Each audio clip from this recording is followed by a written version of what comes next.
didn't ask me to. Another witness, Antoine Williams, who's a Burger King employee who initially identified Troy Davis as the gunman at the trial, has since said, "Even today, I know that I could not honestly identify with any certainty who shot the officer that night. I couldn't then either."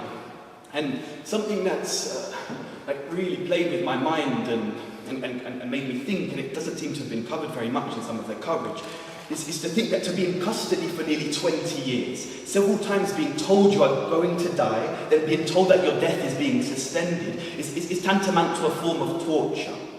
I think it should be classified as cruel, as unnatural, and in fact should be banned, irrespective of the guilt or innocence of the prisoner. And all of this amounts to a betrayal of any idea of justice, and I think it's scandalous that's been allowed to happen. Now, Davis's execution was not at the hands of an unruly mob. His death was carried out in the sterile, fluorescently lit confines of Georgia's diagnostic and classification prison in Bucks County near the town of Jackson in the US. The state administered a lethal dose of pentobarbital. Now, I think we must remember the state didn't hang Troy Davis from a tree with a rope or a chain. To hang, as Billie Holiday sang, like a strange fruit. Holiday sang, "Southern trees bear a strange fruit, blood on the leaves and blood at the roots, black bodies swinging from the southern breeze, strange fruit hanging from the poplar trees." Now, I think all of this is about endemic racism in the US. It's about racism, but I think to a certain degree it's also about one's economic situation, about class as well. Because Davis was being represented by the Georgia Resource Centre for a long period of time, yet their funding had been cut by 70%. He couldn't get hold of a pro bono lawyer for a long period of time as well. The American legal system does not administer blind justice, and I think if Troy Davis was wealthy, he could have properly defended himself. And again, going back to the witness statements, it couldn't really have been made any clearer to me, because one of the witnesses involved in the case had kind of an identical background to Davis. He was a young black man from a working class neighbourhood, went to a similar school, and he said about the evidence he gave. "After the officers talked to me, they gave me a statement and told me to sign it. I signed it. I did not read it because I cannot read." So I guess my point here is really that these are part of wider societal issues and how they've been brought together. And I think let's not forget that death brings cheers and applause these days in America. In a recent Republican presidential debate in Tampa, Florida, a CNN presenter asked, hypothetically, if a man who chose to carry no medical insurance, then was stricken with a grave illness, should be left to die. This was responded with cheers of yeah and hollering across the hall. And when in a public debate on the death penalty, Governor Rick Perry was asked about his enthusiastic use of the death penalty in Texas, the crowd erupted into sustained applause and cheers. The reaction from the audience prompted the debate moderator to follow up with the question, "What do you make of that dynamic that just happened here?" The mention of the execution of 234 people drew applause. That dynamic is why challenging the death sentence is so important today. For me, the killing of Troy Davis is a call to action for those of us around the world who may have assumed the battle against the death penalty was won 50 years ago. When hanging was abandoned in the UK in 1964, it was done after considerable queasiness at the rising number of miscarriages of justice, which had led to the execution of innocent people. Yet in the USA, the same response does not seem to be occurring, and it's actually the same here in the UK as well. Amongst a retrograde group of Tories who are calling for the death penalty to be resurrected in the UK, for it to be resurrected, and I don't know if anyone saw on Question Time, the BBC's Question Time, you actually had a Tory MP publicly saying, we should bring it back, and a number of them have actually come together, put something together. The last time a person was executed by the state in Britain was 1964. There were originally some 220 crimes punishable by death, mostly reflecting a desire to protect private property, although others were of a more kind of eccentric nature, such as a law against being in the company of gypsies for more than 1 month, and if anyone's seen what's happened at Dale Farm, will kind of get how stark that comparison now is to today. And a working gallows has remained at HMP Wandsworth until 1994, a dark reminder, so some of us like to think of a bygone era, rolled out and tested every 6 months until 1992.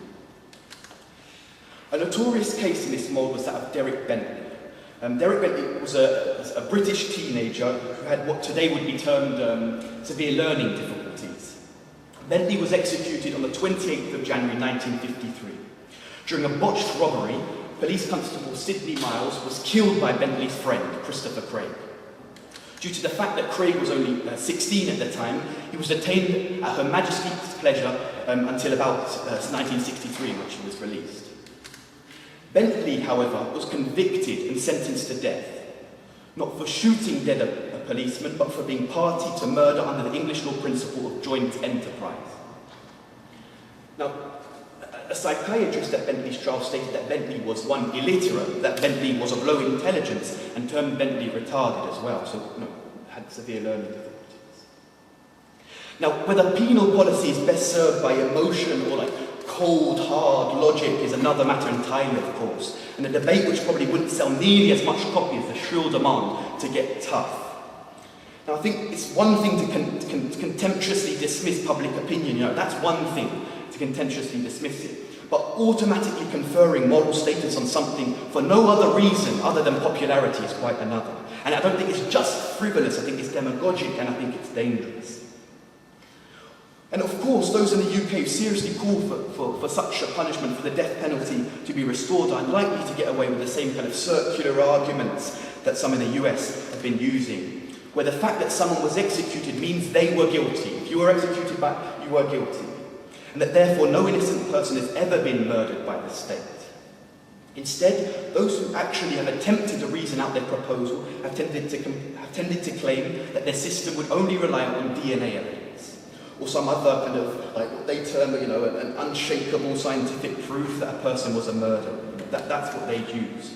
And I think, if we come against ideas like that, I think it's quite easy to reply to these kinds of assertions by pointing out the number of times DNA evidence has misled, and also pointing out the CSI effect, as it's termed, which already means that juries overvalue it when assigning guilt, or by demonstrating that even forensic scientists can make mistakes.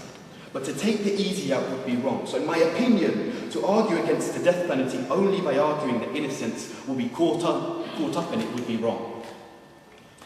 We must instead take the high road and argue that society, as we have moved beyond the simple kind of lex talionis, the rule of retaliation, we've accepted that an eye for an eye leaves the world blind, and we will not return our society to its Victorian roots. And I think it's important to remember that those callings for the resurrection of the death penalty in organised political circles like the political right, the Tories, are the same people that have driven a society that has tried to erase the idea that people could better their lives by collective action or on individual self-improvement. They argue that there's no collective conscience, no collective kindness, no collective gentleness, no collective freedom. These are the things that they argue. And when I spoke to Livi about why she'd set this event up, and she actually said it before, it's about solidarity. This memorial is an example of solidarity in the realist sense. And I think solidarity, of fraternity, of compassion, and saying to those in the US, to those across the world that we're there and we're supporting and will continue to campaign with them. These are our weapons. Fraternity, solidarity are our weapons, and we must use them. Now, I've seen people die. I've seen friends and family die. I've actually been around friends to see a child being conceived, but it's nothing compared to feeling, permanently degraded, permanently unmanned, watching the death unravel on the TV. Seeing it take place, watching the situation develop. You kind of become a sort of compliant spectator to it all, and not sure what to do. And I think as reactionary opinion starts to grow, as cuts by, as people seek to find scapegoats, I think we must remind people that the death penalty is barbaric. The death penalty is chilling.